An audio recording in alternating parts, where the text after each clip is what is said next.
जय हिंद साथियों, स्वागत है आपका self study classes Vishwamit Jain YouTube channel में। दोस्तों, आज के इस वीडियो में हम पढ़ने वाले हैं हिंदी साहित्य में आदिकाल के लगभग 100 प्रश्न, यानी कि आदिकाल का हम नामकरण पढ़ेंगे। आदिकाल की महत्वपूर्ण जितनी भी रचनाएं एग्जाम में पूछी जाती हैं वो पढ़ेंगे। आदिकाल की पंक्तियों को पढ़ेंगे। ठीक है, तो यहाँ पर आदिकाल की मेन जितने भी प्रश्न आपके बनते हैं एग्जाम में, उन प्रश्नों के बारे में पढ़ने वाले हैं और मस्ती से पढ़ेंगे, एक नंबर ट्रिक से पढ़ेंगे। ठीक है, तो पूरा वीडियो आपको जरूर देखना है, वीडियो को लाइक करना है। सुबह 9:30 बजे रोज ट्रिकी वीडियो आता है। ठीक है, रात्रि 9 बजे हिंदी का टेस्ट होता है। तो आप किसी भी एग्जाम की तैयारी कर रहे हैं, बने रहें self study classes Vishwamit Jain YouTube channel के साथ। दोस्तों, लगभग 60 से 70 वीडियो आपके हिंदी साहित्य ट्रिकी वीडियो डल चुके हैं। आप प्लेलिस्ट में जाकर के अवश्य देखें, है ना। प्लेलिस्ट में हिंदी साहित्य का इतिहास ट्रिक्स करके एक प्लेलिस्ट बनी है, वो देखें और ज्वाइन मेंबर बन के चैनल को सपोर्ट जरूर कर सकते हैं। ठीक है, तो दोस्तों वीडियो को लाइक करें, शेयर करें और बने रहें अंत तक। आदिकाल को वीर गाथा काल नाम किसने दिया है? तो ये चीज तो सभी को पता है लगभग। तो जल्दी से अगर आपसे बन रहा है तो उत्तर आपको बता देना है कि सर आदिकाल को जो वीर गाथा काल नाम दिया है वो दिया है रामचंद्र शुक्ल ने, यानी ये नंबर आपका बिल्कुल सही हो जाएगा। और यहां पर आया है वीर और यहां पर आया है राम, है ना। तो राम कैसे पुरुष थे? बोले सर वीर पुरुष थे, है ना। कैसे थे? वीर पुरुष। तो वीर गाथा काल कौन बोलेगा? रामचंद्र शुक्ल, यानी ये नंबर आपका बिल्कुल सही हो जाएगा। ठीक है, अगला है दोस्तों, आदिकाल को सिद्ध सामंत काल किसने दिया? सिद्ध सामंत काल बताना है दोस्तों। और आपको पता है कि जो पंडित लोग होते हैं, पंडित, इनके पास सिद्धि बहुत होती है। होती कि नहीं होती? अब आप लोगों को ही बताना है। पंडितों के बाद सिद्धि होती है, ये सिद्ध पुरुष होते हैं। तो ये सिद्ध सामंत काल कौन बोलेगा? कौन बोलेगा? कोई पंडित ही होगा, यानी कि पंडित राहुल सांकृत्यायन। इन्होंने कहा कि ये तो सिद्ध सामंत काल है, पंडित को तो सिद्धि ही दिखेगी, है ना। तो वो सिद्ध सामंत काल बोला इन्होंने। ठीक है, अगला देखो दोस्तों, आदिकाल को संधि काल एवं चारण काल किसने कहा? संधि काल और चारण काल। जैसे ही संधि की बात आती है दोस्तों, तो आपने रामायण देखी होगी, है ना। देखिए ना सभी ने रामायण, कि नहीं देखी? बोले सर रामायण देखी है। रावण से बार बार बोला जा रहा था कि आप संधि कर लो राम से और चरण पकड़ लो राम के, बार बार बोलते थे ना। जितने भी दूत जाते थे, अंगद गया तो उसने कहा कि आप संधि कर लो, चरण पकड़ लो, अभी भी मौका है। किसके? राम के। तो ये संधि काल और चारण काल कौन बोलेगा? कौन बोलेगा? कोई राम ही आएंगे, यानी कि राम कुमार वर्मा। ठीक है, इन्होंने दोस्तों 750 से 1000 के काल को बोला संधि काल और 1000 के बाद के काल को चारण काल नाम दिया। किसने? राम कुमार वर्मा जी ने। ठीक है, ऐसे याद रखेंगे। अगला है दोस्तों, आदिकाल को बीज वपन काल नाम किसने दिया? अब 4 विकल्प हैं दोस्तों। आपको पता है कि विश्व में अहिंसा के बीज किसने बोए? अहिंसा के बीज किसने बोए? अहिंसा की बात किसने की है? और वो की है किसने? महावीर भगवान ने। किसने की है? महावीर भगवान ने अहिंसा की बात की है, अहिंसा के बीज बोए हैं। तो यहां पर बीज बोए तो बीज वपन काल। और किसने बोए हैं बीज अहिंसा के? महावीर ने। तो महावीर प्रसाद द्विवेदी। बोले सर अहिंसा के बीज बोए हैं महावीर भगवान ने, तो बीज वपन काल कौन बोलेंगे? महावीर प्रसाद द्विवेदी, यानी ए नंबर आपका बिल्कुल सही हो जाएगा। और दोस्तों अगला क्वेश्चन है, आदिकाल को अपभ्रंश काल किसने कहा है? बहुत ही बढ़िया है दोस्तों, और बताना है आपको, है ना। 4 विकल्प हैं, 4 में से चयन करना है और आपका क्या हो जाएगा? बोले अपभ्रंश को तो गोली मारो, धीरे से हिंदी की बात करो। अपभ्रंश को तो गोली मारो, धीरे से हिंदी की बात करो, है ना। और गोली मारो तो गोलेरी और धीरे से हिंदी की बात करो तो धीरेन्द्र वर्मा ने अपभ्रंश काल कहा है दोस्तों। अपभ्रंश काल आदिकाल को, अपभ्रंश को गोली मारो, धीरे से हिंदी की बात करो, तो गोली से गोलेरी और धीरे से धीरेन्द्र वर्मा, इन्होंने दोनों ही अपभ्रंश काल कहा है आदिकाल को। ठीक है, इस प्रकार से याद करेंगे। अगला है, आदिकाल को संक्रमण काल किसने कहा है दोस्तों? संक्रमण काल। 4 विकल्प हैं और आपको पता है संक्रमण का काल चल ही रहा है ना। घर वाले बोलते हैं ज्यादा हरिश्चंद्र मत बनो, खेलने कोई नहीं जाएगा, खेलने बाहर खेलने कोई नहीं जाएगा। किससे बोलते? बच्चों से घर वाले बोलते हैं कि ज्यादा हरिश्चंद्र मत बनो, कोई भी खेलने नहीं जाएगा, है ना, नहीं तो क्या हो जाएगा? संक्रमण हो जाएगा। तो खेलने नहीं जाएगा तो आपका राम खेलावन पांडे, है ना, हरिश्चंद्र मत बनो तो हरिश्चंद्र वर्मा। इन दोनों ने ही दोस्तों संक्रमण काल कहा है आदिकाल को। ठीक है, ये चीज याद रखनी। आपसे पूछा जाएगा आदिकाल को संक्रमण काल किसने कहा है, बोले खेलने जाते हैं तो संक्रमण हो जाता है ना, और घर वाले बोलते कि हरिश्चंद्र मत बनो, खेलने नहीं जाना, है ना। तो हरिश्चंद्र वर्मा और राम खेलावन पांडे इन्होंने कहा है संक्रमण काल आदिकाल को। ठीक है, अगला है दोस्तों आदिकाल को अंधकाल, अंधकार और बाल्यावस्था काल नाम किसने दिया। बहुत ही बढ़िया है दोस्तों। अब अंधकार काल और अंधकाल ये अलग अलग हैं, है ना, नाम दिया है। तो अंधकाल और बाल्यावस्था जो नाम दिया है वो दिया है किसने, रमाशंकर शुक्ल रसाल ने। किसने दिया, रमाशंकर शुक्ल रसाल ने दिया है ना।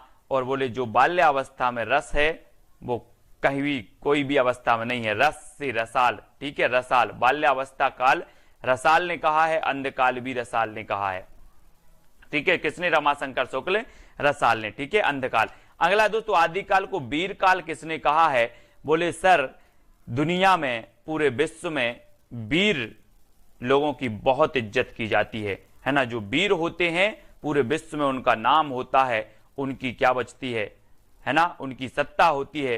तो ये वीर आया है तो वीरों की सत्ता कहां होती है, वीरों का नाम कहां होता है, विश्व में होता है। तो वीर काल कौन बोलेगा, विश्वनाथ प्रसाद बोलेंगे। कौन बोलेंगे, विश्वनाथ प्रसाद। इस प्रकार से अगला है दोस्तों आदिकाल को चारण काल नाम किसने दिया, चारण काल। अब चार विकल्प हैं। अपन लोग बोलते ना कि श्री राम के चरणों में गिर पड़े, क्या पड़े, गिर पड़े। तो चारण काल कौन बोलेंगे, चारण काल। गिर पड़े तो ग्रियर्सन, है ना, चरणों में गिरना है, हमें चरणों में गिरना है, श्री राम के चरणों में गिरना है। तो चारण काल किसने, चरणों में गिर, चरणों में गिर तो ग्रियर्सन, चरणों में गिर तो ग्रियर्सन ने कहा चारण काल। और संधि काल और चारण काल किसने, राम कुमार वर्मा ने भी कहा है। ठीक है, अगला दोस्तों आदिकाल को आदिकाल नाम किसने दिया। तो आदिकाल नाम दिया तो बोले सर आदिकाल का जो उदय हुआ वो एक बार हुआ, हजारों बार नहीं होता। क्या नहीं होता, आदिकाल का उदय एक बार होता है, उसे ही हम आदिकाल बोलते, हजारों बार नहीं होता। तो आदिकाल जो नाम दिया वो हजारी प्रसाद द्विवेदी ने दिया। बोले ये आदिकाल है, आदिकाल है, एक बार नहीं मैं हजार बार बोल सकता हूं ये आदिकाल है। किसने कहा, हजारी प्रसाद द्विवेदी ने हजारों हजार बार कहा आदिकाल। ठीक है, तो इस प्रकार से आदिकाल बी नंबर आपका बिल्कुल सही हो जाएगा। आदिकाल को आधार काल किसने कहा दोस्तों, आधार बताना। यहां पर आया है आधार और किसने कहा है, किसने कहा है, तो यह से याद रख लेना मोहन का आधार कार्ड, मोहन का आधार कार्ड। ठीक है, मोहन का आधार कार्ड, इस प्रकार से। ठीक है, तो मोहन से हो जाएगी मोहन अवस्थी और आधार से आधार काल। ठीक है, आधार काल या फिर आधार कार्ड किसका, मोहन का। तो मोहन अवस्थी ने कहा है आधार काल। ठीक है, इस प्रकार से याद रखेंगे। अगला है आदिकाल को पुरानी हिंदी का काल नाम किसने दिया, पुरानी हिंदी। और दोस्तों आपने देखा होगा कि साहित्यिक हिंदी को किसने माना था, पुरानी साहित्यिक अपभ्रंश को माना था किसने, शुक्ल जी ने। पुरानी हिंदी को अपभ्रंश माना था किसने, गुलेरी जी ने। तो पुरानी हिंदी का काल जो कहा है वो किसने कहा है, गुलेरी जी ने, गुलेरी। पुरानी हिंदी का काल गुलेरी जी, चंद्रधर शर्मा गुलेरी। ठीक है, इन्होंने कहा कि पुरानी हिंदी का काल है, पुरानी हिंदी का काल, आदिकाल पुरानी हिंदी का काल है। 7 नंबर गुलेरी जी ने ही कहा है। ठीक है, इसको याद रखेंगे। अगला है दोस्तों आदिकाल को उद्भव काल किसने कहा है, उद्भव काल। और आपको पता है अपन लोग क्या बोलते हैं कि इस पृथ्वी पर वासुदेव का क्या हुआ, उद्भव हुआ है। वासुदेव का उद्भव हुआ है। अब पाप क्या हो जाएंगे, नष्ट हो जाएंगे। तो ये उद्भव हुआ है किसका, वासुदेव का, उद्भव वासुदेव। तो वासुदेव सिंह ने कहा है दोस्तों उद्भव काल, हिंदी के आदिकाल को। ठीक है, वासुदेव। अगला है आदिकाल को अपभ्रंश काल, जातीय साहित्य का उदय, अपभ्रंश काल, जातीय साहित्य का उदय, ये नाम किसने दिया है। बहुत ही बढ़िया नाम है और आपको पता भी होनी चाहिए। और ये नाम दिया है दोस्तों किसने, बच्चन सिंह ने। अपभ्रंश काल, जातीय साहित्य का उदय। ठीक है, अब बोले सर बच्चन जो होते हैं, बच्चन लोग, बच्चे लोग होते हैं, उन्हें क्या करना, जाति पाति से, है ना, उन्हें जाति आति से कुछ नहीं रहता। यहाँ पर जाति आया तो बच्चे लोग जाति आति का भेद नहीं रखते। तो जातीय साहित्य का उदय, अपभ्रंश काल, जातीय साहित्य का उदय, बच्चन, बच्चे से, बच्चन से। ठीक है, इस प्रकार से डी नंबर आपका सही होगा। आदिकाल को प्रारंभिक काल और शून्य काल नाम किसने दिया। प्रारंभिक काल और शून्य काल। बहुत ही बढ़िया प्रश्न है दोस्तों। और जब हम कोई भी चीज प्रारंभ करते हैं तो क्या बोलते हैं, यार प्रारंभ कर रहे हैं, श्री गणेश करो, श्री गणेश करो यानी कि प्रारंभ करो, श्री गणेश करो यानी प्रारंभ करो, है ना। तो प्रारंभिक काल कौन बोलेंगे, कौन बोलेंगे, गणपति चंद्रगुप्त। किसने कहा प्रारंभिक काल और शून्य काल, गणपति चंद्रगुप्त, यानी सा नंबर आपका बिल्कुल सही हो जाएगा। श्री गणेश करो, है ना, प्रारंभ करो, श्री गणेश करो, इस प्रकार से। अगला है आदिकाल को वीर प्रशस्ति युग नाम किसने दिया। वीर प्रशस्ति विश्वनाथ प्रसाद मिश्र ने, हजारी प्रसाद द्विवेदी ने, गणपति चंद्र गुप्त ने, या फिर विजयेंद्र स्नातक ने। दोस्तों आपको पता है कि वीर लोग ही विजय होते हैं, वीर लोग ही क्या होते हैं, विजय होते हैं, है ना। तो वीर लोग क्या होते हैं, विजय होते हैं। तो वीर प्रशस्ति युग कौन बोलेगा, विजयेंद्र स्नातक, विजयेंद्र स्नातक यानी डी नंबर। वीर प्रशस्ति युग किसने कहा, बोले सर वीर लोग विजय होते हैं, तो विजयेंद्र स्नातक, डी नंबर आपका बिल्कुल सही हो जाएगा, है ना। अगला क्वेश्चन है आदिकाल को प्राचीन काल नाम किसने दिया। विश्वनाथ प्रसाद मिश्र ने, हजारी प्रसाद द्विवेदी ने, गणपति चंद्रगुप्त ने, या फिर शंभुनाथ सिंह ने। तो आदिकाल को प्राचीन काल जो नाम दिया है वो किसने दिया है। और आपको पता है दोस्तों, आपसे बोले कि आप किसकी पूजा करते हैं, तो बोले हम शंकर जी की करते हैं। आपके पापा किसकी करते, शंकर जी की। आपके दादा किसकी करते, शंकर जी की। अरे बोले सर बात बिल्कुल नहीं करो, हमारे घर में प्राचीन काल से ही शंभुनाथ की पूजा करते आ रहे हैं। शंभु, है ना, बोलते हैं ना श्री जय शंकर जी को, शंभु, है ना। तो बोले हम प्राचीन काल से ही शंभु की पूजा करते आ रहे हैं, तो शंभुनाथ से हैं। प्राचीन काल कौन बोलेंगे, शंभुनाथ से हैं, है ना, शंभुनाथ से हैं, यानी डी नंबर आपका बिल्कुल सही हो जाएगा, शंभुनाथ से। ठीक है। अगला है दोस्तों आदिकाल को संक्रांति काल किसने किया। संक्रांति, संक्रांति से अब ऐसा नहीं लगता कि संक्रांत एक त्योहार होता ना, संक्रांत, संक्रांति आ गई अपन बोलते।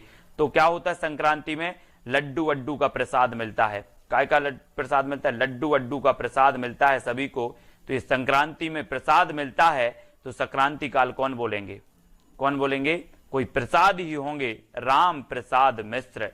कौन होंगे, राम प्रसाद मिश्र। तो प्रसाद मिलता है संक्रांति को, तो राम प्रसाद मिश्र ने कहा है संक्रांति काल। ठीक है, यानी डी नंबर आपका बिल्कुल सही हो जाता है। अगला है दोस्तों आदिकाल को अनिर्दिष्ट लोक प्रवृत्ति का युग किसने कहा, यानी कि प्रश्न क्रमांक 19। आदिकाल को अनिर्दिष्ट लोक प्रवृत्ति का युग विश्वनाथ प्रसाद मिश्र ने, हजारी प्रसाद द्विवेदी ने, रामचंद्र शुक्ल ने, या फिर राम प्रसाद मिश्र ने। तो आदिकाल को अनिर्दिष्ट लोक प्रवृत्ति का जो युग कहा है वो कहा है रामचंद्र शुक्ल ने, है ना। ये बहुत ही बढ़िया है, अनिर्दिष्ट लोक प्रवृत्ति का युग था आदिकाल, ऐसा कथन कहने वाले थे तो वो रामचंद्र शुक्ल जी थे, सी नंबर। और आपको पता है कि रामचंद्र शुक्ल ने प्रवृत्तियों के आधार पर कालों का नामकरण किया, प्रवृत्तियों के आधार पर। तो इन्होंने अनिर्दिष्ट लोक प्रवृत्ति का काल कहा है। अब प्रवृत्ति आया तो समझ जाना कि रामचंद्र शुक्ल ने ही कहा होगा। ठीक है। अगला है आदिकाल को आरंभिक काल नाम किसने दिया। दोस्तों हमने पढ़ा था प्रारंभ कोई हम कार्य करते हैं प्रारंभ, तो श्री गणेश करते हैं प्रारंभ। अब यहां पर आरंभिक काल आ गया, तो एक बात याद रख लेना कि आरंभिक में जब आप कोई भी चीज करते हो आरंभिक में, तो क्या करते हो कि सब मिश्रित कर देते हो, है ना। ये भी ले लो वो भी ले लो, सब मिश्रित कर देते हो। क्या करते हो, मिश्रित कर देते हो आरंभ में, फिर धीरे धीरे से अपना ब्रांड बनाते हो, ब्रांड। तो आरंभ में हम सब मिश्र कर देते हैं, तो मिश्र बंधु, ये मिश्र बंधु ने कहा था आरंभिक काल, यानी डी नंबर आपका बिल्कुल सही हो जाएगा, मिश्र बंधु। ठीक है। तो यहां पर दोस्तों जितने भी आपके नामकरण से संबंधित थे, जितने विद्वानों के मत थे, वो पूरे विद्वान मैंने आपको बता दिए, याद भी आपको करवा दी जहां जैसी ट्रिक निकली। अब आपको बताना है कि आदिकाल को अत्यधिक विरोधी एवं व्याघातों का युग किसने कहा। बहुत ही बढ़िया प्रश्न है, अत्यधिक विरोधी एवं व्याघातों का युग ये किसने कहा, ऐसे कथन भी पूछे जाते हैं। और यहां पर आपका अत्यधिक विरोधी और व्याघातों का युग कहा है हजारी प्रसाद द्विवेदी ने, हजारी प्रसाद द्विवेदी ने। इन्होंने कहा कि आदिकाल के बारे में तो हजारों विरोध हैं, हजारों विरोध हैं, तो इन्होंने कहा कि अत्यधिक विरोधी एवं व्याघातों का युग है। हजारों विरोध हैं, तो हजारी ने कह दिया कि अत्यधिक विरोधी एवं व्याघातों का युग, इसको याद रख लेना। ठीक है। कितने विरोध हैं, हजारों, तो विरोधी एवं व्याघातों का युग कौन बोलेगा, हजारी प्रसाद द्विवेदी। ठीक। परमाल रासों के रचनाकार कौन है। दोस्तों एक चीज बताना, परमाल मतलब क्या होता है, पर मतलब दूसरों का, माल मतलब सामग्री या कुछ भी, तो परमाल और दूसरों का अगर माल चुराना है तो क्या करना पड़ेगा, जगना पड़ेगा। ये चोर लोग क्या करते हैं, दूसरों का माल चुराते हैं तो वो रात में जगते हैं। जग से बनेगा आपका जगनिक, और क्या चुराते हैं, परमाल, दूसरों का माल चुराते हैं चोर रात में जग कर, तो जगनिक। ठीक है, परमाल चुराना है तो जगना पड़ेगा, तो जगनिक। परमाल रासो जिसे कि आलाखंड कहा जाता है, और ये दोस्तों इसके जो रचयिता हैं वो कौन है, जगनिक हैं। ठीक है, सभी लोगों को वैसे पता होगा। अगला है बीसल देव रासो के रचनाकार कौन है, कई बार एग्जाम में पूछी जाती है। जब भी आदिकाल की बात आती है तो दो रचनाएं पूछी जाती है, एक तो पृथ्वीराज रासो, दूसरी बीसल देव रासो। ये दो रचनाएं पूछी जाती है हमेशा। ठीक है, तो बीसल देव रासो के आपको बताना है 2 सेकंड में। और दोस्तों आपको पता है कि बीसल देव रासो के रचनाकार कौन है, वो है नरपति नाल। नरपति, और नरपति दोस्तों कितने होते हैं, है ना, 20 नहीं होते, बोले 20 पति नहीं होते, एक पति होता है ना, 20 पति नहीं होते, 20 क्या नहीं होते, पति नहीं होते, तो नरपति, 20 नरपति नहीं होते, एक होता है। ठीक है, तो बीसल देव रासो के रचनाकार कौन होंगे, नरपति नाल। ठीक है, और ये अजमेर के शासक से संबंधित थे दोस्तों, है ना, ये जो बीसल देव राशि है, और ये गीति काव्य माना जाता है ना, इसको आपको याद रखना है। अगला है कीर्ति लता के रचनाकार कौन है, कीर्ति लता। दोस्तों आपको पता है कि कीर्ति उसी की फैलेगी जिसमें विद्या है, जिसमें विद्या है उसकी कीर्ति जगह जगह फैलेगी, जिसमें विद्या नहीं है उसकी कीर्ति नहीं फैलेगी। तो ये जो कीर्ति फैलेगी कब फैलेगी, जब विद्या है तो विद्यापति, है ना, तो कीर्ति लता विद्यापति। ठीक है, विद्या है तो कीर्ति फैलेगी, तो कीर्तिलता विद्यापति।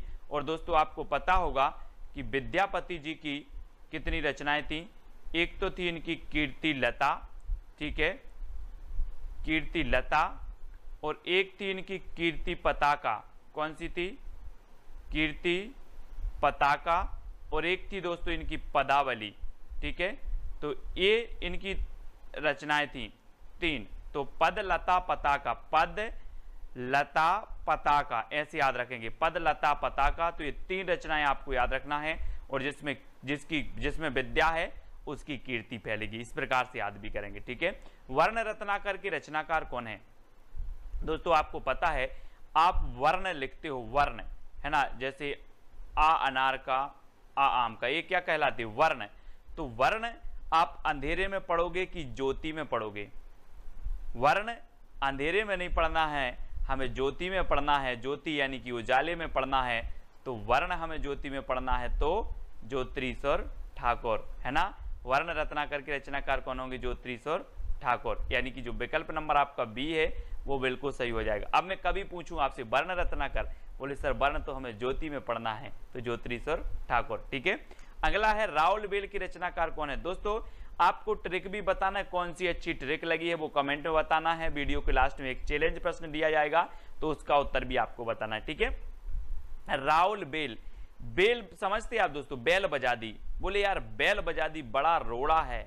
कभी कभी आप जब सोते हो, कभी कभी आप सोते ही हो और कोई बेल बजा दे तो सोने में रोड़ा बन जाती है। कौन, सोने में रोड़ा बन जाती है बेल, सोने में रोड़ा बन जाती है बेल, तो राउल बेल, और बेल बन जाती है क्या, रोड़ा, तो राउल बेल की रचनाकार कौन होंगे, रोड़ा कवि। रोड़ा कवि यानी कि यह नंबर आपका बिल्कुल सही हो जाएगा। ठीक है, आपने कभी कभी अनुभव किया होगा दोस्तों, जैसे ही आप सोए और किसी ने बेल बजा दी बाहर से, तो रोड़ा बन जाती है आपके सोने में, तो रोड़ा कवि की है राउलवेल। ठीक है, अगला है ढोला मारूरा दूहा की रचनाकार कौन है। दोस्तों आपको पता है कि ढोला से बनेगा ढोल, और ढोल वही बजा सकता है जो ढोल बजाने में कुशल है, ढोल बजाने में जो कुशल है वही ढोल बजाएगा, तो ढोला मारूरा दोहा के रचनाकार कौन होंगे, कुशल लाभ, है ना। ये देखो ढोल बजा रहे हैं क्योंकि ये क्या है, कुशल हैं ढोल बजाने में, है ना, तो ढोल से ढोला मारूरा दूहा, और ढोल वही बजाएगा जो कुशल है, तो कुशल लाभ। ठीक है, यानी कि जो सी नंबर है वो आपका बिल्कुल सही आंसर होगा। अगला है दोस्तों विजयपाल रासो के रचनाकार कौन है। 4 विकल्प हैं, और आपको पता है दोस्तों आपने गदर फिल्म देखी होगी, गदर फिल्म देखी है, सनी देओल अकेले, और सनी देओल क्या करते हैं विजय प्राप्त करने के लिए नल उखाड़ देते हैं। विजय प्राप्त करने के लिए क्या उखाड़ देते हैं? नल। ये देखो हाथ में, ये विजय प्राप्त करने के लिए इन्होंने नल उखाड़ दिया, तो विजय से बनेगा विजयपाल रासो, और नल उखाड़ दिया तो नल्ल सिंह भाट। नल्ल सिंह भाट, बोले नल उखाड़ दिया, है ना। विजय प्राप्त करने के लिए नल उखाड़ दिया तो नल्ल सिंह भाट की रचना है, कई बार पूछी भी गई है। ठीक है, अगला है पृथ्वीराज रासो के रचनाकार कौन है दोस्तों? पृथ्वीराज रासो। और आपको पता है ये पृथ्वी है और ये इसका एकमात्र उपग्रह कौन है? चंद्रमा। तो यहाँ पर पृथ्वी आया है तो इसका उपग्रह भी कहाँ पर आएगा? यहाँ उपग्रह आ जाएगा। तो पृथ्वी का उपग्रह चंद्रमा, तो चंद्रवरदाई। पृथ्वीराज रासो चंद्रवरदाई। पृथ्वी का उपग्रह चंद्रमा तो चंद्रवरदाई। ये नंबर आपका बिल्कुल सही हो जाएगा। ठीक है, अगला है दोस्तों जवाहर खुसरवी की रचनाकार कौन है? जवाहर खुसरवी।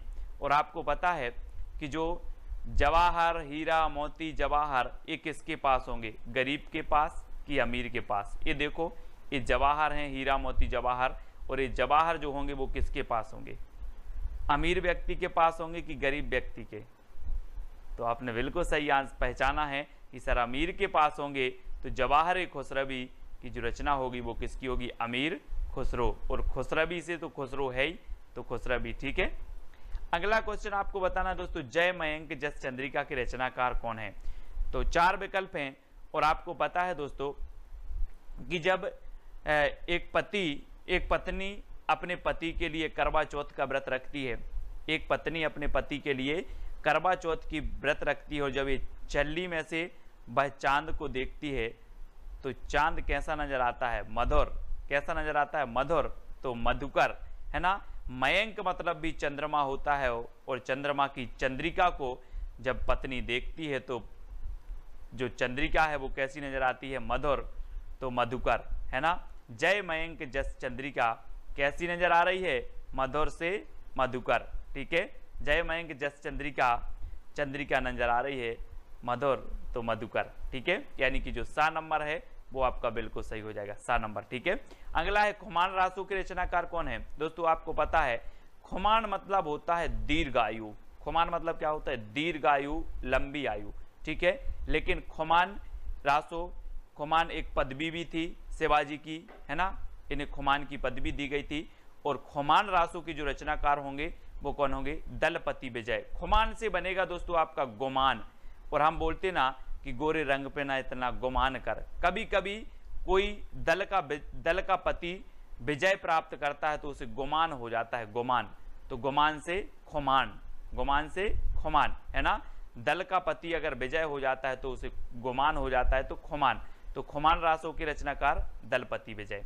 ठीक है, इस प्रकार से आपको याद रखना है। दोहा कोश के रचनाकार कौन है? दोस्तों आपको पता भी तो है। आप बोलोगे सर दोहा सुनाओ, सर दोहा सुनाओ, तो सर से सरहपा और दोहा सुनाओ से सो दोहा कोश, है ना। ट्रिक अगर मैं इधर लिख दूं कि ट्रिक सर दोहा सुनाओ, दोहा सुनाओ, सर से सरहपा, दोहा से दोहा कोश, तो दोहा कोश के रचनाकार सरहपा। ठीक है, अगला है श्रापकाचार के रचनाकार कौन है? हिंदी की प्रथम रचना मानी जाती है दोस्तों। और ये जो श्रापकाचार है, आपको पता है कि जैन धर्म में व्यक्ति जब भगवान के पास जाता है तो श्रावक बन के जाता है भगवान के पास, है ना। और भगवान को क्या बोलता है? देव।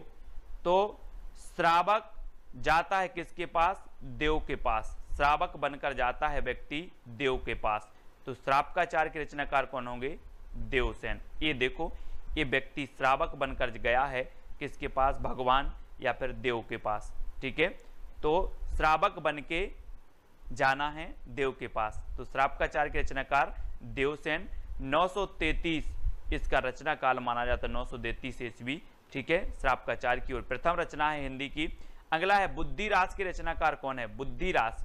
दोस्तों आपको पता है कि हम बोलते हैं कि वो बुद्धिशाली लोग हैं, बुद्धिशाली लोग हैं। तो यहाँ पर वही तो पूछी गया है कि बुद्धिशाली, तो बुद्धिशाली यानी कि बुद्धिशाली भद्रसूरी। बुद्धिरास शाली भद्रसूरी। और किसी किसी की तो साली भी बहुत बुद्धिमान होती है। बोलते हैं जिसकी शादी हो गई बोले मेरी साली बहुत बुद्धिमान है ना। तो बुद्धि से बुद्धि और बुद्धिशाली, शाली ऐसे याद रखना, बुद्धिशाली, वो बुद्धिशाली लोग हैं, तो बुद्धिशाली से बुद्धिराज, शाली से शालीभद्र सूरी, है ना, तो बुद्धिशाली इस प्रकार से। अगला है रेवंतगिरी रास के रचनाकार कौन है? 4 विकल्प में 2 सेकंड में आपको बताना है दोस्तों। आपको पता है कि रेवंतगिरी एक पर्वत था, जैन धर्म से संबंधित पर्वत है रेवंतगिरी, और रेवंतगिरी की पर विजय प्राप्त करनी थी। बहुत सारे राजा सोचते थे कि रेवंतगिरी पर क्या करनी है, विजय प्राप्त करनी है, काय पर, रेवंतगिरी पर। तो रेवंतगिरी रास के रचनाकार कौन होंगे? विजय प्राप्त करनी है तो विजय सेन सूरी। रेवंतगिरी पर क्या प्राप्त करना है? विजय, तो विजय सेन सूरी, है ना, ये विजय सेन सूरी की रचना है, यानी कि आपका जो विकल्प नंबर सी है वो सही हो जाएगा। अगला है चंदनवाला रास की रचनाकार कौन है? दोस्तों चंदनवाला, हम जब मंदिर जाते हैं तो चंदन की आस लगा के जाते हैं, चंदन की आस, चंदन की आस। ये देखो, ये महाशय चंदन की आस लगा के बैठे थे, तो इनको चंदन लग गया, तो याद रख लेना, चंदन की आस तो आसगु, चंदन की आस तो आसगु, ठीक है। चंदन वाला रास किसकी होगी? आस से आसगु, है ना, चंदन की आस, इतना याद करना, चंदन की आस तो आसगु कवि की है। कुमारपाल प्रतिबोध के रचनाकार कौन है? कुमारपाल प्रतिबोध, दोस्तों आपको पता होगा आजकल के जो कुमार हैं वो सोम रस बहुत पी रहे हैं, सोम, है ना, कुमार लोग सोम रस पी रहे हैं, तो सोम प्रभ सूरी, सोम प्रभ सूरी, इस प्रकार से याद करेंगे। कुमार लोग सोम पी रहे हैं तो सोम प्रभ सूरी, है ना, डी नंबर आपका बिल्कुल सही हो जाएगा। कुमारपाल प्रतिबोध के रचनाकार सोम प्रभ सूरी। कच्छुली रास के रचनाकार कौन है?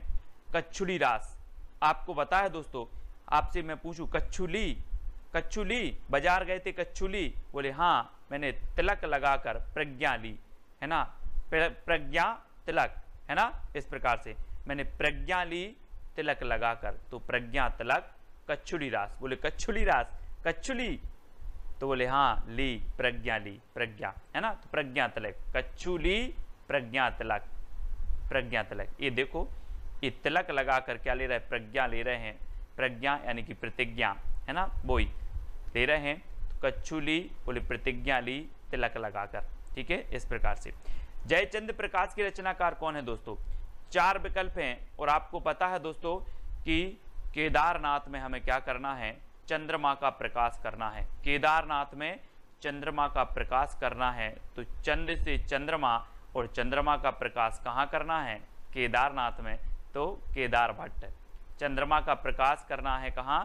केदारनाथ में, तो केदारनाथ भट्ट, केदार भट्ट की रचना है जयचंद्र प्रकाश। जय मयंक जस चंद्रिका ये मधुकर की है ना, और जयचंद्र प्रकाश ये केदार भट्ट की है, ठीक है। अगला है दोस्तों हमीर रासों के रचनाकार कौन है? दलपति विजय, सारंगधर, केदार भट्ट या फिर सोमप्रभ सूरी। तो हमीर रासो कई बार पूछी गई है, याद रख लेना, ये सारंगधर की है। किसकी है? सारंगधर, ठीक है, हमीर रासो सारंगधर। जन्म अवधि हम रूप निहारल, नयन न त्रिपति भेल, ये पंक्ति किसकी है? आपसे पूछा जाता है, तो आपको बताना है। 4 विकल्प हैं, विद्यापति की, चंद्रवरदाई, तुलसीदास या फिर सरहपा की। तब आपका दोस्तों यहां पर आप एक चीज देखो, हमें क्या देखना है, इसका अर्थ नहीं देखना है, सिर्फ ये चीज देखनी कि इसको याद कैसे जाए, ये पंक्ति किसकी होगी। यहां पर देखो तिरपति, पति आया, पति, तो दोस्तों यहां भी देख लो पति कहां आया, यहां भी ये पति आ गए, विद्यापति। जन्म अवधि हम रूप निहारल, नयन न तिरपति भेल, यानी कि यहां पर पति आया, तो उत्तर में भी आपका पति आएगा, तो ये जो पंक्ति होगी वो किसकी हो जाएगी? किसकी हो जाएगी? विद्यापति की, ठीक है। आ नंबर आपका बिल्कुल सही हो जाएगा।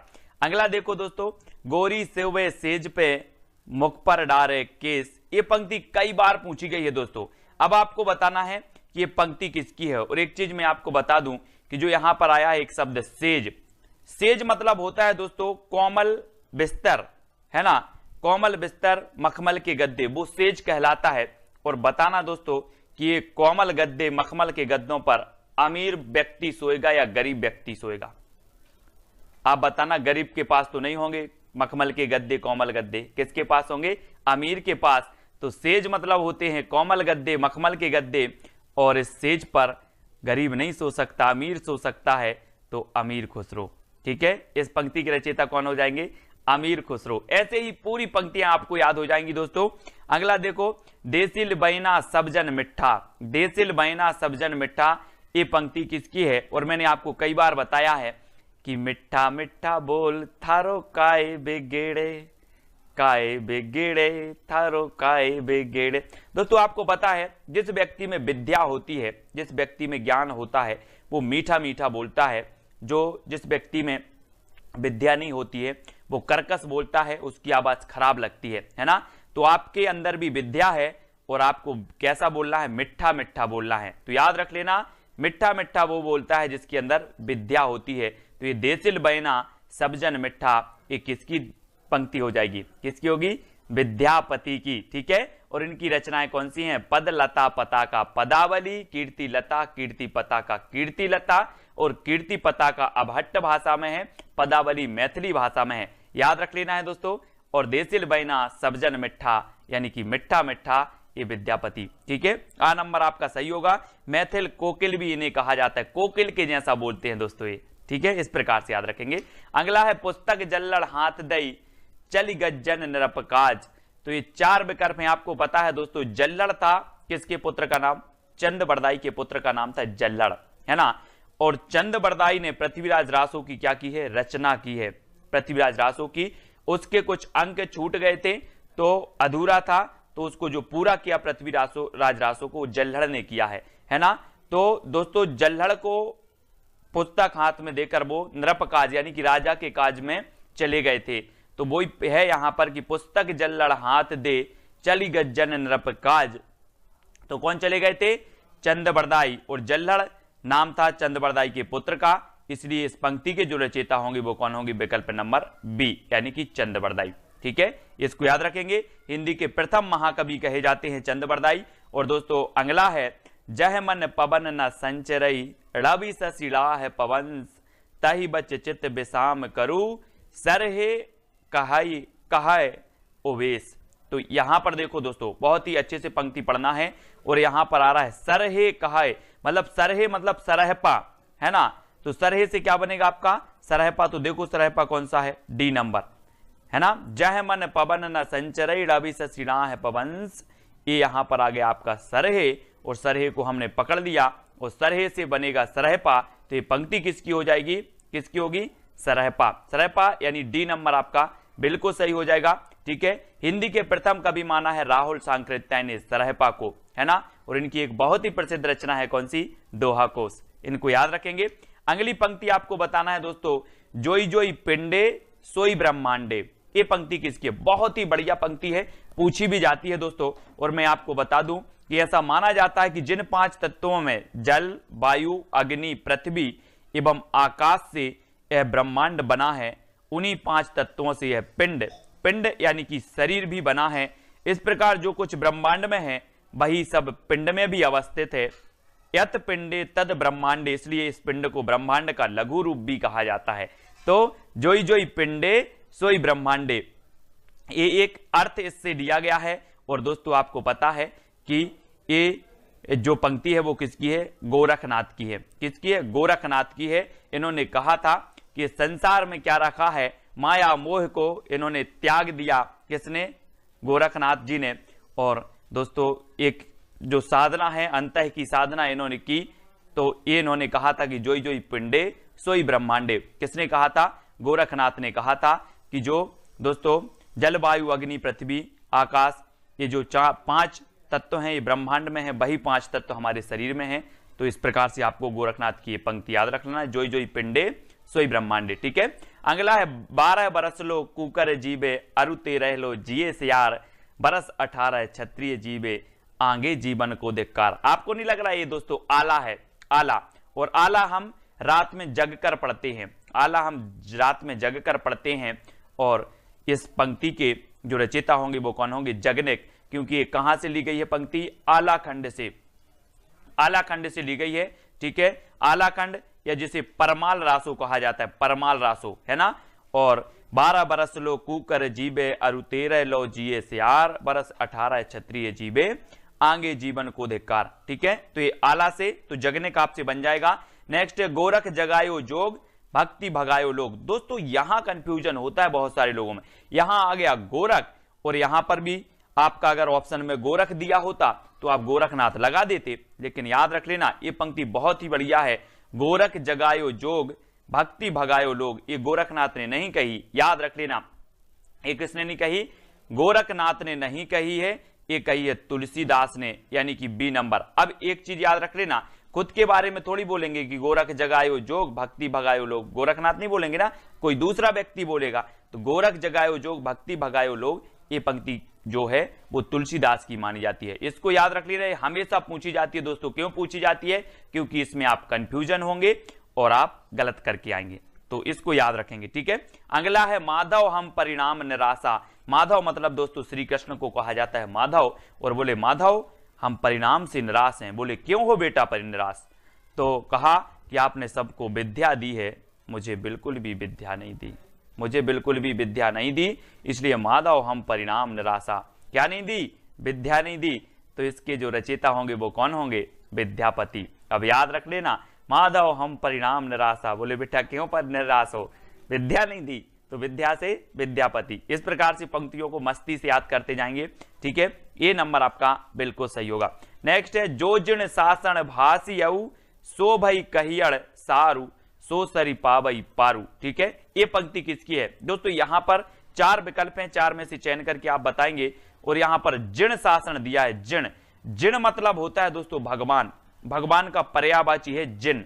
ठीक है, जिन कहा जाता है, और जैन धर्म में आपको पता है भगवान को जिन कहा जाता है, और भगवान का जो शासन है उसे जिन शासन कहा जाता है। ठीक है, अब यहां पर देखो कि जो जैन धर्म से संबंधित ग्रंथ लिखा है वो श्रापकाचार लिखा है, देवसेन ने हिंदी की प्रथम रचना है, आपको पता है।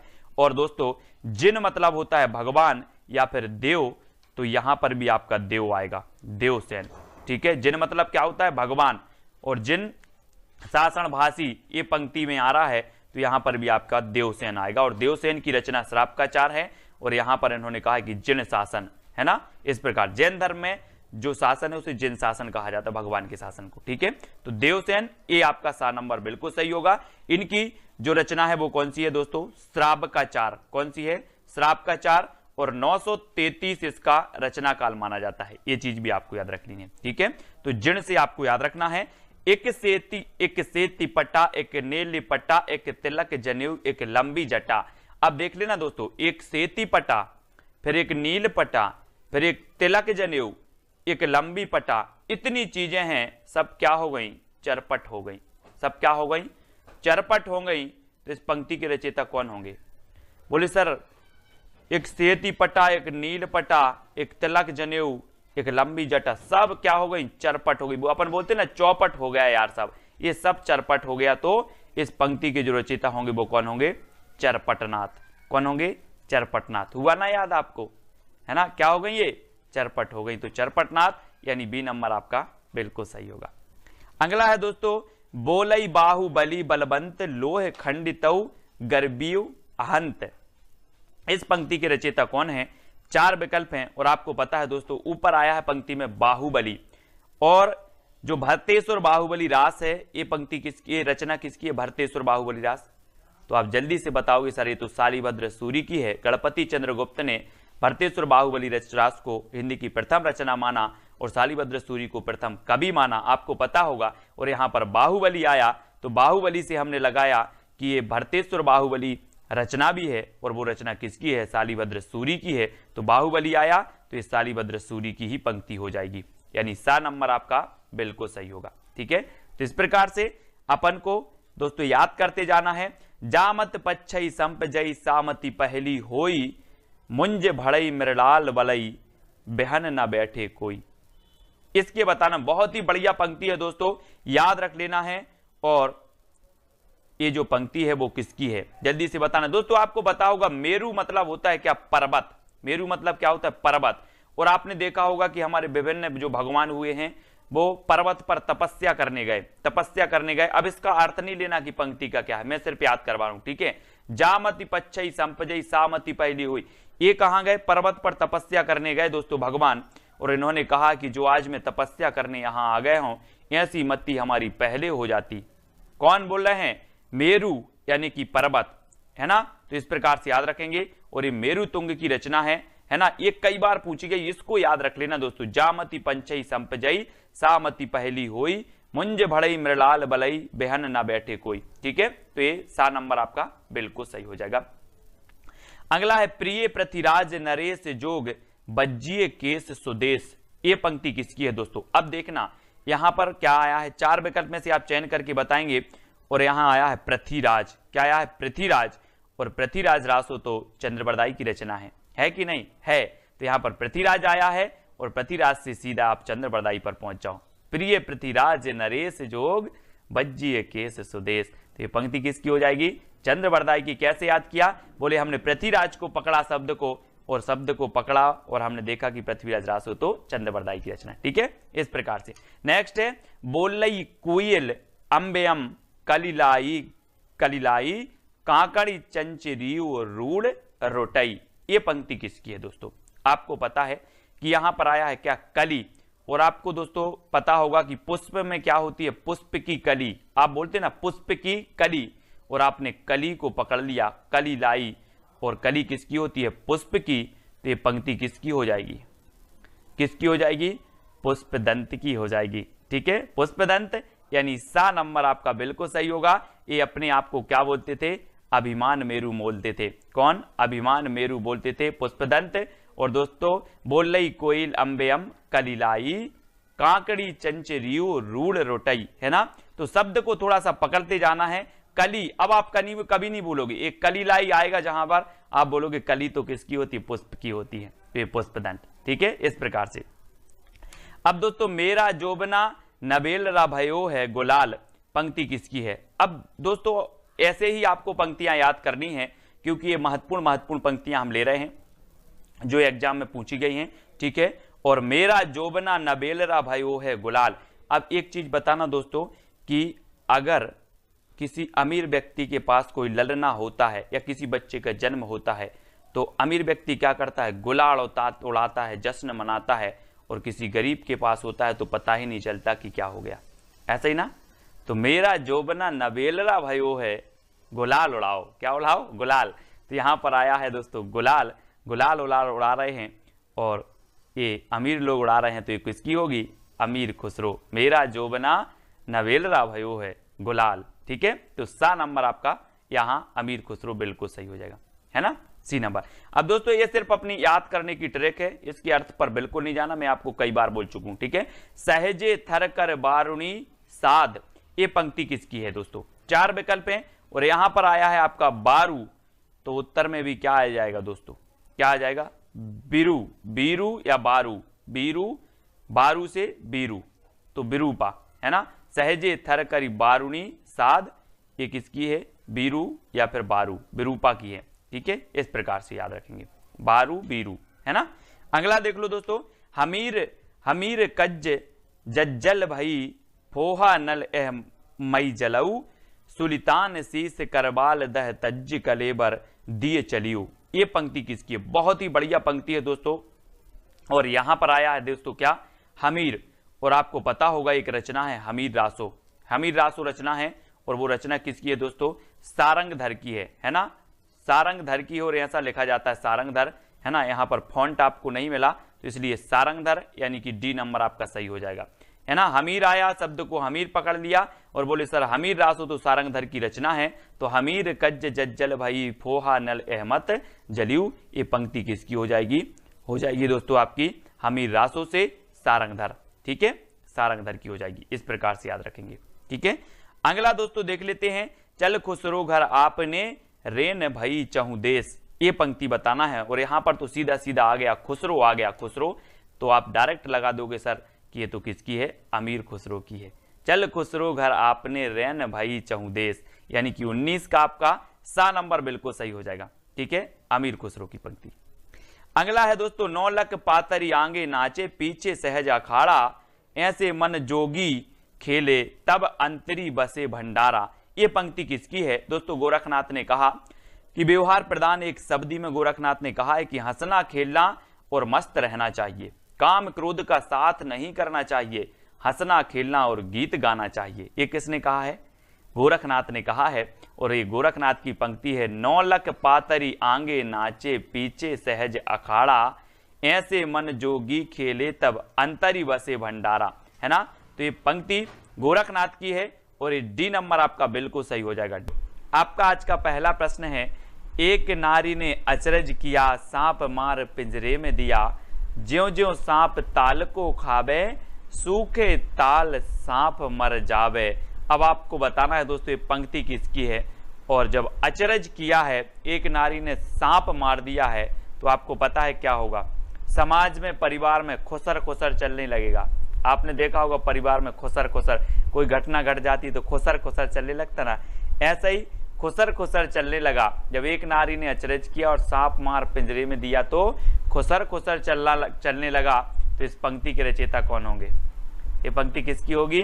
खुसर खुसर चलने लगा तो अमीर खुसरो, यानी डी नंबर आपका बिल्कुल सही हो जाएगा। ठीक है ना फनी ट्रिक। दोस्तों आपको बताना है, अब पंडिये सैल सत्य बखाणई, देह ही बुद्ध बसंत न जानई। अब दोस्तों एक चीज बताना है, पंडिये और पंडित, और पंडित राहुल सांकृत्यायन ने हिंदी का प्रथम कवि किसे माना है?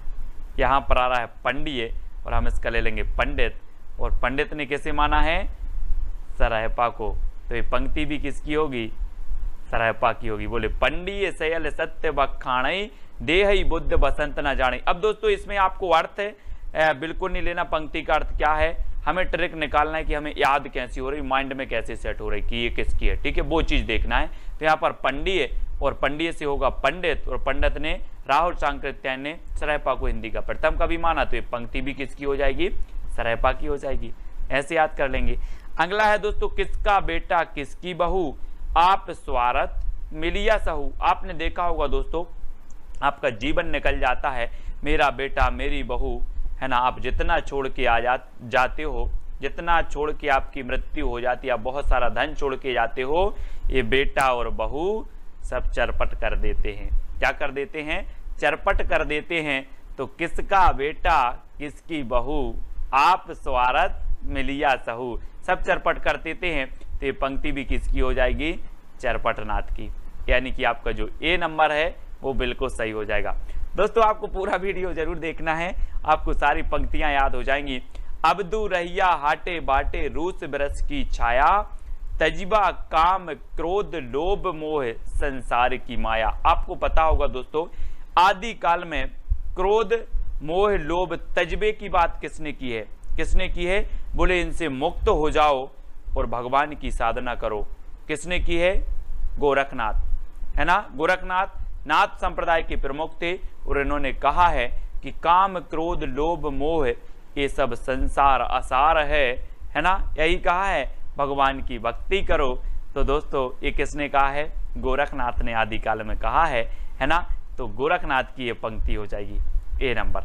ठीक है, अगला देखते हैं दोस्तों, बाल चंद बिजावई भाषा, दुह नहीं लग गई दुज्जन हासा। ये पंक्ति किसकी होगी? दोस्तों आपको पता है कि बाल आया, यहाँ पर बाल को पकड़ लो, और बाल काल से ही हम विद्या का अर्जन करते हैं। बाल काल से क्या करते हैं? बोले सर हम बालापन से, बाल काल से ही, बाल्यावस्था से ही विद्या का अर्जन करते हैं। तो इस बाल चंद ये जो पंक्ति होगी ये किसकी होगी? विद्या का अर्जन करते हैं तो विद्यापति। किसकी होगी? विद्यापति। और विद्यापति को मैथिल कोकिल कहा जाता है ना। आपने इनकी देसिल वो सबजन मिठा, आपने इनकी एक पंक्ति पढ़ी होगी, मैंने आपको बताई थी, है ना। तो इसको भी याद रखेंगे। विद्यापति की 3 रचनाएं बहुत प्रसिद्ध हैं, पदावली, कीर्तिलता और कीर्तिपता का, है ना। इनको याद रखेंगे। तो बाल को बालचंद पकड़ना है, बाल। ठीक है, अगला है नाद ना बिंदु ना रवि शशि मंडल, चिए राय सहाबे मोकल। अब दोस्तों एक चीज बताना है, मैं अगर बोलूं कि ना नाद है मेरे सर पे, ना बिंदु है, ना रवि की छाया है, ना शशि की छाया है, कुछ भी नहीं है मेरे सर पर, तो सर पर नहीं है तो पंक्ति किसकी हो जाएगी? सर पर नहीं है तो सरहपा, सर पर नहीं है तो सरहपा।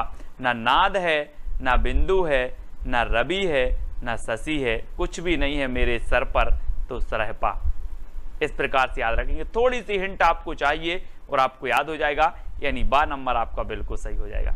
ठीक है, अब दोस्तों अगला है रावण जायऊ जई जही देहि दह मोह एक शरीरू चिंता विये तई यही जड़ली कबड़ू पियाबऊ खीरू। ये पंक्ति किसकी है? यहां पर दोस्तों आपको कुछ नहीं करना है, रावण को पकड़ना है। और कहा जाता है कि राणा जो रावण था वो बहुत सूरवीर था। कैसा था? सूरवीर था, शक्तिशाली था, है ना, सूरी था। तो दोस्तों रावण की बात हो रही हो, रावण कैसा था? सूर था, तो सूर से बनेगा सूरी। क्या बनेगा? सूरी। तो ये पंक्ति किसकी हो जाएगी? सोमप्रभ सूरी की। ठीक है, रावण कैसा था आपको पता भी होगा कि रावण को कोई जीत नहीं सकता था, है ना। और रावण का जब भेद बताया विभीषण ने, तब राम ने रावण का वध कर पाए, है ना। तो इस प्रकार से रावण क्या था? सूरी, सूर था, तो सोमप्रभ सूरी की पंक्ति हो जाएगी। इस प्रकार से याद करेंगे। ठीक है, अगला है दोस्तों 9 लख पातर आगे नाचे पीछे सहज अखाड़ा ऐसे मन ले जोगी खेले तब अंतरी बसे भंडारा। अब यहां पर कुछ नहीं पकड़ना है, एक पद पकड़ना। 9 लख पातर, दोस्तों आपको पता है 9 लाख की पातर, गौर करो इस पे जरा। बोले सर 9 लाख की पातर कैसे हो सकती है? गौर किया आपने? गौर किया तो गोरखनाथ की, ये बनेगा गौर। बोले सर हमने गौर किया तो ये गोरखनाथ की पंक्ति होगी। 9 लाख पातरी, 9 लाख पातरी, गौर किया तो गोरखनाथ की पंक्ति, यानी कि आ नंबर आपका बिल्कुल सही हो जाएगा। ठीक है, हो रहा ना याद? सारी पंक्तियां याद हो जाएंगी दोस्तों।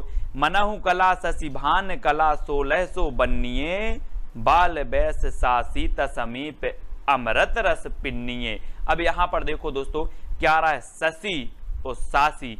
तो शशि मतलब क्या होता है? चंद्रमा। शशि चंद्रमा का क्या होता है? क्या होता है? अपन ऐसे ही अर्थ नहीं ले रहा है इसका कुछ भी, अपन तो याद करने की ट्रिक निकाल रहे हैं। बोले सर शशि तो चंद्रमा का पर्यायवाची और यहाँ पर शशि शशि आ गया, तो शशि चंद्रमा का है, तो ये पंक्ति किसकी होगी? चंद्रबरदाई। किसकी होगी? चंद्रबरदाई। मनाहू कला शशि भान कला 1600 बन्नी है, शशि आया शशि, तो शशि चंद्रमा का पर्यायवाची है, तो बोले चंद्रबरदाई, यानी कि सा नंबर आपका बिल्कुल सही हो जाएगा। ठीक है, अगला है दोस्तों सदा तरैये ना बन कूले यारो सदा ना सावन होए स्वर्ग मड़ैया सब काहू को यारो सदा ना जीवे कोई। ये पंक्ति किसकी है? दोस्तों एक चीज बताना कि दूसरों के माल पर माल, यानी कि दूसरों के माल पर सदा सावन होता क्या? नहीं होता। आप एक बार सावन मना लोगे, अगर किसी का आपको माल मिल जाए, किसी की सामग्री मिल जाए, एक बार सावन मना लोगे, सदा सावन नहीं होगा। तो यारो सदा न सावन होए, किसके माल पर माल पर। तो एक पंक्ति कहां से ली जाएगी? परमाल रासो। कहां से? परमाल रासो। और ये नंबर आपका बिल्कुल सही होगा। और परमाल रासो को आलाखंड भी कहा जाता है, और इसकी रचयिता कौन है? जगनेक, है ना। आपने एक पंक्ति पढ़ी होगी, 12 बरस लो कूकर जीवे और 13 लो जिए से आर, बरस 18 क्षत्रिय जीवे आंगे जीवन को धिक्कार, है ना। तो आपको याद रख लेना है दोस्तों कि जब तक जी रहे हैं जग में, है ना, जग में, बोले जी लो रे जग में 12 बरस लो क्षत्रिय जीवे, तो जी लो रे जग में, तो ये 12 बरस लो, ये जगनिक की पंक्ति है। और ये यारो सदा ना सावन हो, परमाल पे सदा सावन नहीं होता, तो परमाल रासो। ठीक है, इसको याद रखेंगे। अगला है ईड़ी पर कोयल कूजई पूजई युवती मड़ोर विधुर वियोगनी ध्रजई कूजई मयड़ किशोर। एक चीज बताना दोस्तों, कोयल कूजई, यानी कि कोयल कूकती है। कब कूकती है? जब कोयल कूकती है तो आप समझ जाते हो कि बसंत ऋतु आ गई, समझ जाते ना। तो ये कहां से ली जाएगी? कहां से ली जाएगी? बसंत विलास से कि पृथ्वीराज रासो से? बोले सर बसंत विलास से, क्योंकि कोयल कूकने लगी है तो बसंत आ गया, है ना। यानी कि डी नंबर आपका बिल्कुल सही होगा। कोयल कूजई पूजई युवती मड़ोर, है ना, इस प्रकार से। अगला है दोस्तों पीयू चित्तौड़ न आबियू सावन पहली तीज जोबे बाट बिराहिणी खिण खिण आड़वे खींच। यहां पर चित्तौड़ को पकड़ना है दोस्तों। आपको पता है, आपने चित्तौड़ का नाम सुना होगा, बोले चित्तौड़गढ़ का किला। और चित्तौड़गढ़ का किला ऐसा था दोस्तों जिस पर सब लोग विजय प्राप्त करना चाहते थे, लेकिन विजय नहीं हो पाते थे। विजय की बात हो गई, बोले चित्तौड़ विजय, चित्तौड़ विजय। तो यहाँ पर चित्तौड़ आया और विजय से हो जाएगा दलपति विजय, है ना, याद रख लेना। ये दोस्तों दलपति विजय खुमाल, है ना, खुमाल रासो जो रचना है दलपति विजय साहब की है। और ये चित्तौड़ की बात आई है तो ये पंक्ति किसकी होगी, दलपति विजय की, ठीक है, चित्तौड़ विजय, चित्तौड़ विजय, इस प्रकार से याद रखेंगे। अगला है बज्जिए घोर निशान रान चौहान चहु दिसी, और यहाँ पर चौहान आ गया तो आप आंखें बंद करके किसका लगाओगे, किसका लगा दोगे, बोले सर वो तो किसकी है, बीसल देव रासो, है ना, क्योंकि पृथ्वीराज चौहान और पृथ्वीराज रासो, ये बीसल देव रासो नहीं, पृथ्वीराज रासो। और 7 नंबर आपका ये चंद्रबरदाई की पंक्ति हो जाएगी, बज्जिए घोर निशान रान चौहान चहु देसी, 7 नंबर, ठीक है। अगला है दोस्तों गंगा जमुना मझोरे बहर नाई ताही बुडीली मातंगी पोई आली ले पार गई। ये पंक्ति किसकी है दोस्तों, आपको पता है गंगा और जमुना 2 नदियां हैं, गंगा और जमुना क्या नदियां हैं, 2 से बनेगा डो, 2 से बनेगा डो, तो गंगा जमुना मझोरे डो भी पा, कौन है, डो, ये देखो डो यानी 2 तो डोम्बिपा, ठीक है, गंगा जमुना 2 हैं तो डोम्बिपा, यानी आ नंबर आपका बिल्कुल सही होगा, डोम्बिपा, ऐसे याद रखेंगे, ठीक है। अगला दोस्तों आपको बताना, मैं बता दूं कि पंक्तियों को निकालने की कोई ट्रिक नहीं है, वो तो आपको याद करवाने का एक माध्यम है कि आपको थोड़ी बहुत जो है हिंट मिले और आप सही करके आओ पेपर में, है ना। का आ तरुवर पंच बिडाल, ये पंक्ति किसकी है दोस्तों, का आ से बनेगा काया, और काया में हम क्या करते हैं, विभिन्न प्रकार के लेप लगाते हैं, कोई पाउडर लगाता है, कोई क्रीम लगाता है, लेप लगाते ना, तो काया में हम लेप लगाते हैं, तो काया से बनेगा लुईपा, लुईपा लेप यानी लुईपा, है ना, काया को लुईपा, काया को लुईपा, तो काया तरुवर पंच बिडाल, ये पंक्ति किसकी हो जाएगी, लुईपा की, और 7 नंबर आपका बिल्कुल सही होगा, ठीक है। अगला देख लेते हैं दोस्तों, एकड़ा के जई मंत्रणा तंत्र। अब ये पंक्ति किसकी, 2 सेकंड में आप बताएंगे, और मैं आपको बता दूं कि जो मंत्र तंत्र होते हैं वो नाक में फूंके जाते हैं कि कान में फूंके जाते हैं, जल्दी बताओ, बोले सर कान में फूंके जाते हैं मंत्र तंत्र, कान में फूंके जाते हैं तो कंडपा, कान में फूंके जाते हैं तो पंक्ति किसकी हो जाएगी, कंडपा की। मंत्र तंत्र कहाँ फूंके जाते हैं, कान में, तो ये एकड़ा के जय मंत्रणा तंत्र, ये पंक्ति किसकी हो जाएगी, कंडपा की, ठीक है, यानी डी नंबर आपका बिल्कुल कंडपा, कान से कंडपा, ठीक है। अगला है दोस्तों पीयू संगम कऊ निछड़ी पीयू हो परोखो हो कैम्ब, ये पंक्ति बतानी है आपको। और पीयू से अपन क्या बोलते, पानी पीयू, पानी पीयू, तो दोस्तों हमें काय का, हेम, हिम का पानी पीयू, हिम, हिम मतलब जो होते भूखंड जमे, हिम का पानी पीयू, तो हिम से याद रख लेना, पानी पीयू तो हिम का, और हिम से बनेगा हेमचंद्र, हेम, और हेम मतलब भी हिम होता है, बर्फ होता है, आपको पता होगा, तो हिम का पानी पीयू, तो पीयू संगम कऊ निचड़ी पीयू हो परोख हो कैम्ब, है ना, तो हिम का पानी पीयू, इस प्रकार से, यानी कि हेमचंद्र। अब भ्रंश के व्याकरणाचार्य हैं दोस्तों, आपको पता होगा, और 7 नंबर आपका बिल्कुल सही हो जाएगा, ठीक है। अगला है एक थाल मोती से भरा सबके सिर पर औंधा धरा चारों ओर बह थाली फिरे मोती उससे एक ना गिरे। अब एक चीज बताना दोस्तों, एक थाल मोती से भरा होगा तो कहाँ होगा, गरीब के पास जो सड़क पर सोता है कि अमीर के पास, किसके पास होगा, बोले सर मोती भरा थाल तो अमीर के पास होगा, अमीर के पास होगा, तो पहली जो होगी ये किसकी हो जाएगी, अमीर खुसरो, यानी बी नंबर आपका बिल्कुल सही हो जाएगा, ठीक है दोस्तों। अगर आपको जौन सी भी ट्रिक अच्छी लगती है वो कमेंट में जरूर लिखा करें।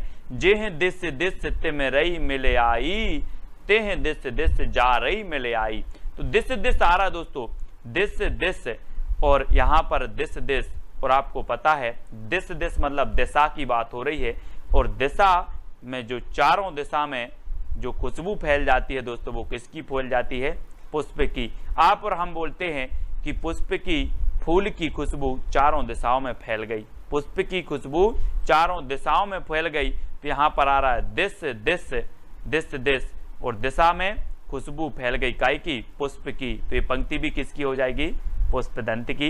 इनका एक ग्रंथ है दोस्तों महापुराण, जिसमें 63 सलाखाओं की का वर्णन किया गया है ना, जीवन वृत्त है उसमें। और दोस्तों ये जो पुष्पदंत हैं ये अपने आप को अभिमान मेरु कहते थे, अभिमान मेरु, इनको भी याद रखेंगे पुष्पदंत जी को, ठीक है। और इनकी पंक्ति है, जेह दिस दिस तिम रई मिले आई, तेह दिस दिस जा रही मिले आई, ठीक है। तो दिस दिस आया मतलब आपको पुष्पदंत लगाना है, ठीक है।